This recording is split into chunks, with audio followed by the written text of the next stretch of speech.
आज निर्जला 11 है। निर्जला एकादशी सभी 24 एकादशियों में सबसे महत्वपूर्ण और कठिन मानी जाती है। ज्येष्ठ मास के शुक्ल पक्ष की एकादशी तिथि को मनाई जाने वाली इस तिथि का धार्मिक महत्व तो है ही, लेकिन साथ ही साथ ज्योतिषीय और आध्यात्मिक दृष्टि से भी इस एकादशी का विशेष महत्व कहा गया है। ज्योतिष शास्त्र के अनुसार ज्येष्ठ का महीना सूर्य देव का प्रचंड प्रभाव का समय होता है। सूर्य इस समय वृषभ और मिथुन राशि में स्थित होते हैं, जिससे पृथ्वी पर गर्मी चरम पर होती है। जल तत्व की इस समय कमी रहती है। ब्रह्मांड और मानव शरीर में इस दौरान जल तत्व वाटर एलिमेंट की कमी होने लग जाती है। ऐसे समय में बिना पानी के व्रत रखना व्यक्ति की इच्छा शक्ति, विल पावर और आत्मनियंत्रण, सेल्फ कंट्रोलिंग की पावर को सबसे बड़ी परीक्षा है। ज्योतिष में इसे सूर्य आत्मबल के कारक को मजबूत करने का साधन भी माना जाता है। अगर पंचांगों की दृष्टि से देखें तो 11वीं तिथि एकादशी का सीधा संबंध चंद्रमा से है। ज्योतिष के अनुसार चंद्रमा मानव मन और शरीर के जलीय अंश को नियंत्रित करता है। एकादशी के दिन चंद्रमा का स्थिति और उसका प्रभाव हमारे विचार, हमारे भावनाओं पर सबसे तीव्र तेजी से होता है।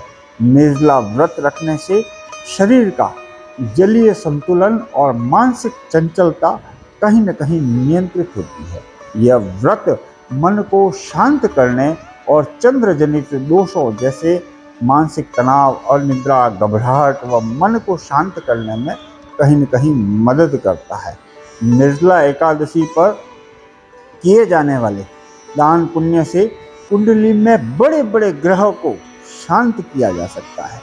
सूर्य और मंगल की शांति के लिए इस दिन प्यासे लोगों को पानी पिलाना, मीठा शरबत बांटना, राहगीरों के लिए प्याऊ लगवाने से कुंडली में सूर्य मंगल जैसे उग्र ग्रह शांत हो जाते हैं और व्यक्ति को शुभ फल देने लगते हैं। बृहस्पति का आशीर्वाद प्राप्त होता है। एकादशी भगवान विष्णु को समर्पित है।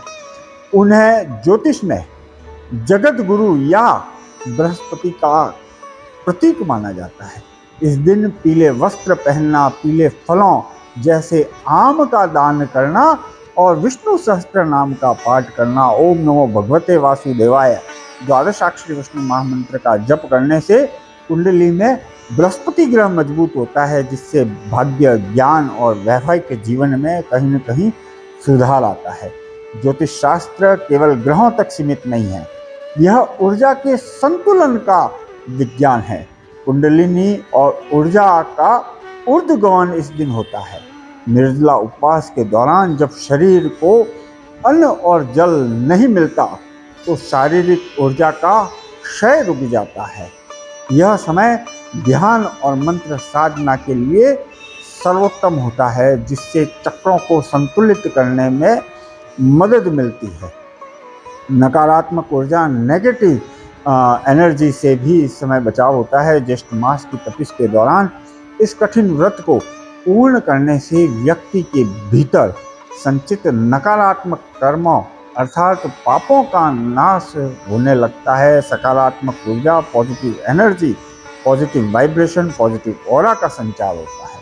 क्योंकि यह व्रत बिना जल के रखा जाता है, इसलिए ज्योतिष और आयुर्वेद दोनों ही यह सलाह देते हैं कि अत्यधिक अस्वस्थ, वृद्ध या गर्भवती महिलाओं को अपनी शारीरिक क्षमता के अनुसार ही व्रत का संकल्प लेना चाहिए। भगवान विष्णु भाव के भूखे हैं, हट के नहीं।